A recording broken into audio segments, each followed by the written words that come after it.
welcome to STEM tutorial. I'm Shaista Khan. Please like and subscribe our channel. And today's topic is DC generator. इससे जो हमारी previous class थी उसमें हमने क्या पढ़ा था, AC जनरेटर को वहाँ पे हमने कंप्लीट किया था। उसकी जो हमने उसका प्रिंसिपल भी देखा था, उसकी वर्किंग भी देखी थी, उसका कंस्ट्रक्शन भी देखा था। ठीक है, अब बारी है DC जनरेटर की। तो DC जनरेटर का जो प्रिंसिपल है वो तो सेम वही रहेगा जो AC जनरेटर का था, कि जो उसका प्रिंसिपल था कि ये इलेक्ट्रोमैग्नेटिक इंडक्शन के प्रिंसिपल पे ये वर्क करती है। तो उस पे भी DC जनरेटर भी उसी सेम प्रिंसिपल पे क्या करेगी, वर्क करेगी। ठीक है, लेकिन अब जो DC जनरेटर है वो क्या करता है, वो ऐसी करंट जनरेट करता है जो कि यूनिडायरेक्शनल हो। क्या हो, यूनिडायरेक्शनल, यानी डायरेक्ट करंट को क्या करता है, जनरेट करता है DC जनरेटर। और जो AC जनरेटर था वो क्या करता था, वो बाई डायरेक्शनल जो करंट थी उसको जनरेट करता था, यानी अल्टरनेटिंग करंट को क्या करता था, वो जनरेट करता था। तो हम AC जनरेटर की बात कर चुके हैं, उसको हम डिस्कस कर चुके हैं। तो अब हम आज जो हमारी ये क्लास है उसमें हम AC जनरेटर को करेंगे डिस्कस। तो ये जो DC जनरेटर है उसके कौन कौन से की पॉइंट्स हैं, पहले तो प्रिंसिपल हमें लिखना पड़ेगा, हाँ, और उसके बाद उसका कंस्ट्रक्शन लिखना पड़ेगा और उसके बाद उसकी वर्किंग लिखनी पड़ेगी। तो जो DC जनरेटर है तो उसका जो प्रिंसिपल है वो तो सेम वही है कि ये इलेक्ट्रोमैग्नेटिक इंडक्शन के प्रिंसिपल पे क्या करता है, वर्क करता है। ठीक है, अब आई कंस्ट्रक्शन की बारी। अब किसकी आई, कंस्ट्रक्शन की बारी।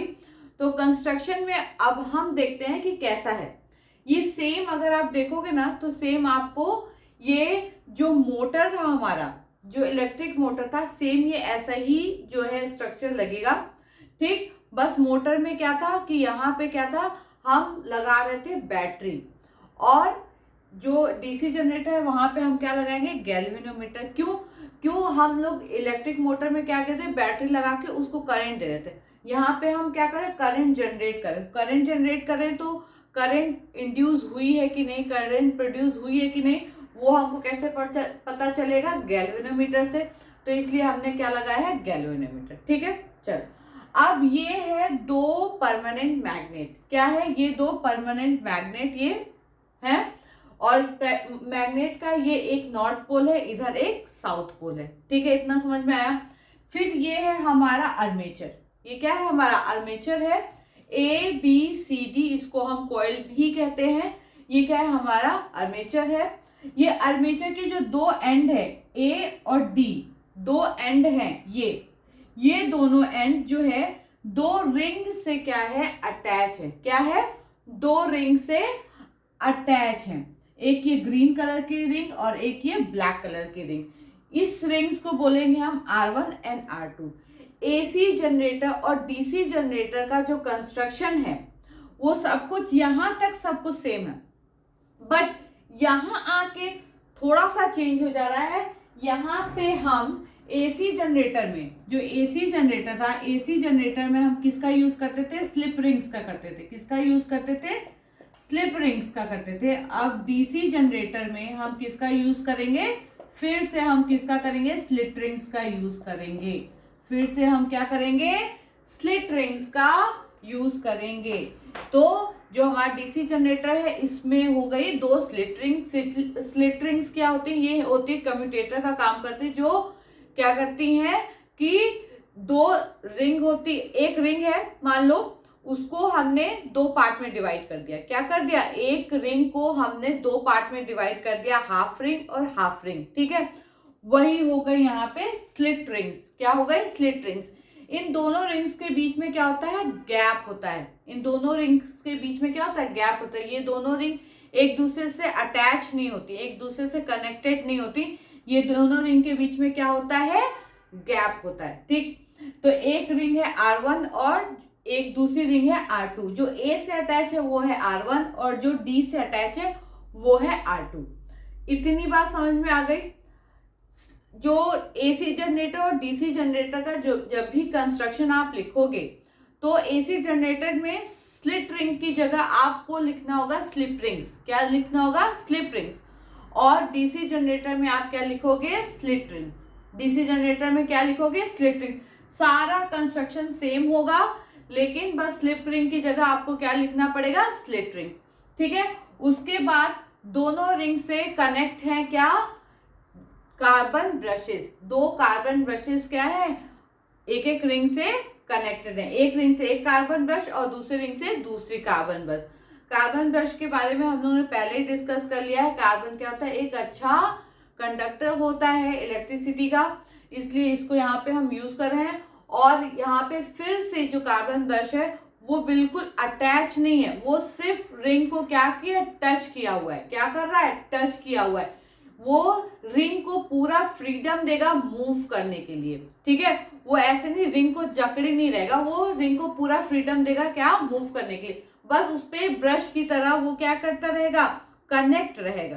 क्या करेगा, कनेक्ट रहेगा। तो R1 से कनेक्ट है कार्बन ब्रश B1 और R2 से कनेक्ट है कार्बन ब्रश B2। ठीक है। उसके बाद ये B1 एंड B2 जो है वो किससे कनेक्ट है, एक गैल्वेनोमीटर से। किससे कनेक्ट है, एक गैल्वेनोमीटर से। ठीक है। ये सेम इलेक्ट्रिक मोटर की तरह ही है, वहां पे भी हम लोग स्लिट रिंग यूज करते थे, यहाँ पे भी हम लोग स्लिट रिंग यूज कर रहे हैं। वहां पे हम क्या करते थे, जो आउटर हमारा सर्किट था उसमें हम क्या करते, बैटरी यूज करते थे। यहाँ पे हम यूज करें गैल्वेनोमीटर। ठीक है। आई होप कि इतनी बात आपको समझ में आ गई होगी। मैं जल्दी से फिर से एक बार रिपीट कर देती हूँ। दो परमानेंट मैग्नेट है, एक नॉर्थ पोल एक साउथ पोल हमने ले लिया, बीच में हमने रखा उसके आर्मेचर। वो क्या है, ए बी सी डी हमने उसको नाम दे दिया। जो कॉइल का ए एंड है वो क्या है, एक स्लिट रिंग R1 से अटैच है। जो कॉइल का डी एंड है वो किससे अटैच है, स्लिट रिंग R2 से अटैच है। ये R1 है R2 जो स्लिट रिंग्स हैं ये अटैच है किससे, कार्बन ब्रशेस से। B1 and B2 carbon brushes से अटैच है, और ये कार्बन ब्रशेस जो है बाहर एक गैल्वेनोमीटर से अटैच है। ठीक है। इतनी बात आई होप कि आपको समझ में आ गई होगी, क्योंकि हम लोग इलेक्ट्रिक मोटर भी पढ़ चुके हैं, हम लोग एसी जनरेटर भी पढ़ चुके हैं, और सेम ही बात है। ठीक है। इसका कंस्ट्रक्शन भी देख लेते हैं। Construction of DC generator is same as that of AC generator. यहाँ तक तो सब सेम एसी जनरेटर की तरह रहेगा, expect that in the place of slip rings type commutator is use. Slip ring की जगह बस एसी जनरेटर में जो हम स्लिप रिंग यूज करते थे, यहाँ पे हम क्या करेंगे, स्लिप रिंग्स यूज करेंगे, जो कि होता है एक कम्यूटेटर, जो कि डायरेक्शन चेंज करने में हमें हेल्प करता है। ठीक है। With this arrangement, one brush is always in contact with the arm moving up in the field, while the other is in the contact with arm moving down। मतलब जो ये ब्रश है B1 एंड B2 जो brush है वो हमेशा एक arm जो कि इलेक्ट्रिक फील्ड के ऊपर की तरफ जाएगा उससे कनेक्ट रहेगा, और दूसरा क्या होगा जो इलेक्ट्रिक फील्ड के नीचे जाएगा आर्म उससे कनेक्ट रहेगा। ठीक है। अभी ये हम नहीं बोल रहे हैं कि कौन सा नीचे जाएगा कौन सा ऊपर जाएगा, लेकिन एक आर्म ये जो ब्रश है वो हमेशा आर्म से ही जाहिर सी बात है कनेक्टेड है ये स्लिट रिंग के थ्रू, कि एक नीचे जा रहा है एक ऊपर जाएगा आर्म। ठीक है।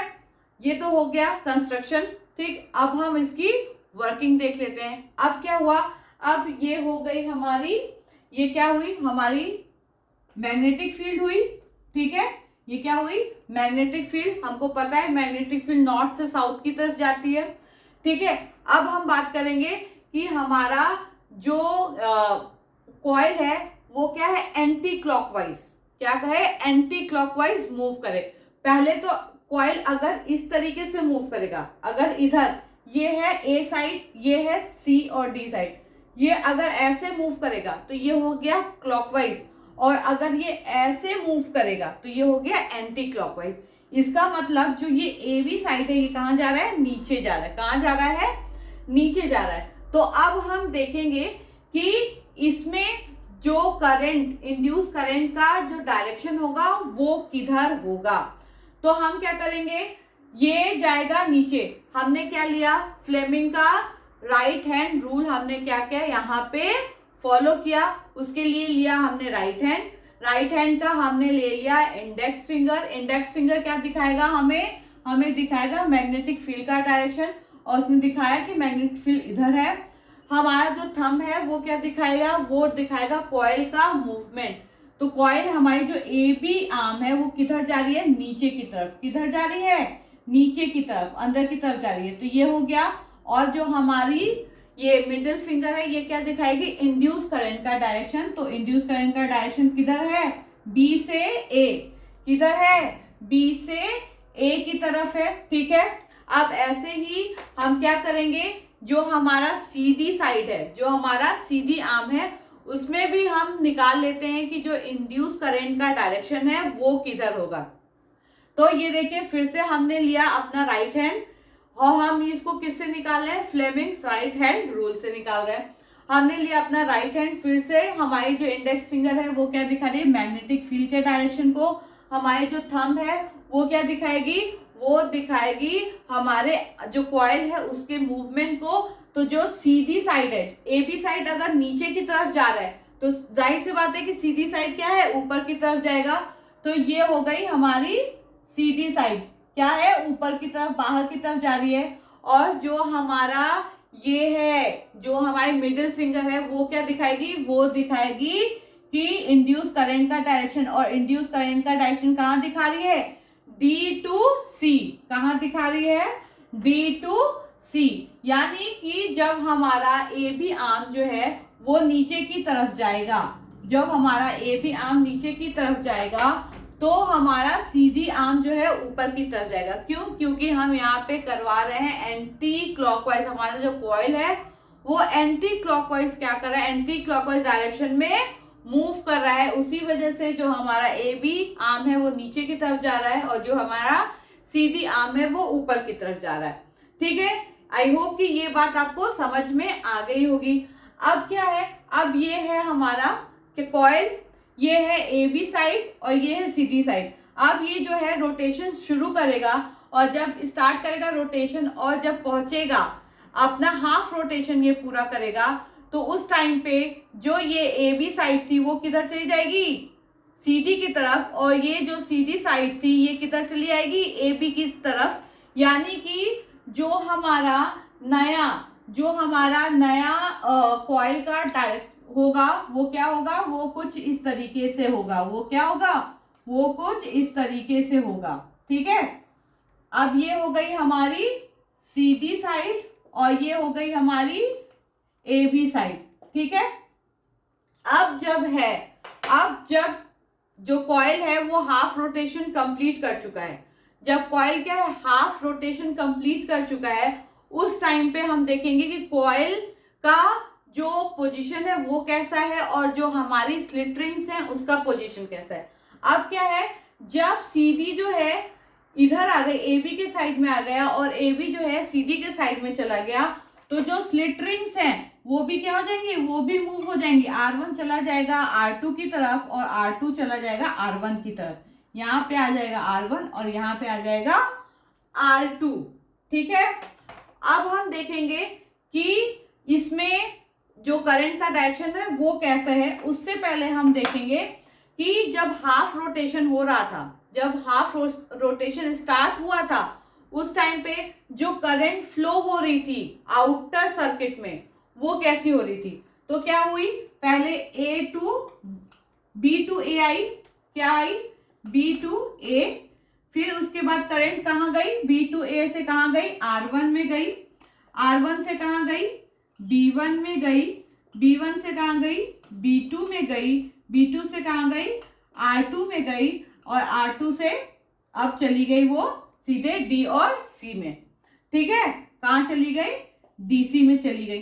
ठीक, जब जो कॉइल हमारा था उसने जब अपना रोटेशन शुरू किया, तो उसमें क्या हुआ, जो करंट इंड्यूस हुई उसका डायरेक्शन कैसा था, B2A।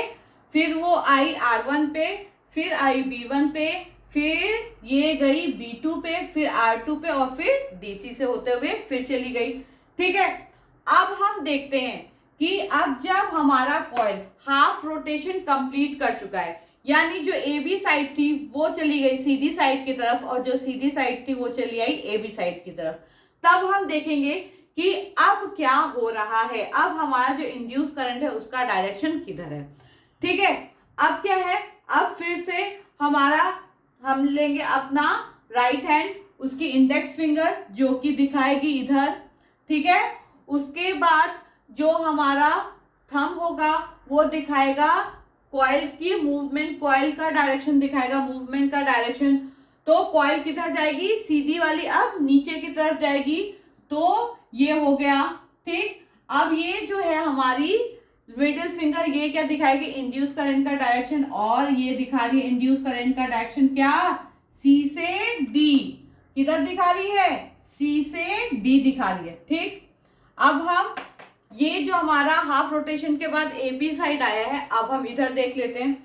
ये हो गया इंडेक्स फिंगर, ये हो गया हमारा थंब जो हमारे कॉइल की मूवमेंट दिखाएगा, और ये होगी बाहर की तरफ, और ये हो गया हमारा induce current A to B. कहाँ गया वो, ए टू बी गया, ठीक है। अब हम देखेंगे कि जो हमारा करंट है वो किधर फ्लो कर रहा है, ठीक। ये आया सी टू डी, ठीक। सी टू डी से अब कहाँ आएगा, आर टू में। अब कहाँ आएगा, आर टू में, क्योंकि क्या हुआ, आर वन वहां उधर चला गया, आर टू इधर चला गया। उसके बाद आएगा बी वन में, उसके बाद आएगा बी टू में, उसके बाद आएगा आर वन में, उसके बाद आएगा ए बी में, ठीक। तो अगर आप ध्यान से देखोगे तो कॉइल में जो है, कॉइल में जो करंट का डायरेक्शन है वो तो चेंज हो रहा है। पहले कहाँ जा रहा था, ए बी टू ए आ रहा था। पहले जब रोटेशन स्टार्ट हुआ था तब बी टू ए आ रहा था और डी टू सी जा रहा था। लेकिन जब हाफ रोटेशन के बाद फिर से रोटेशन स्टार्ट हुआ तो क्या हुआ, सी टू डी जा रहा है। पहले डी टू सी जा रहा था, अब क्या है, सी टू डी जा रहा है, और यहाँ पे क्या है, ए टू बी जा रहा है।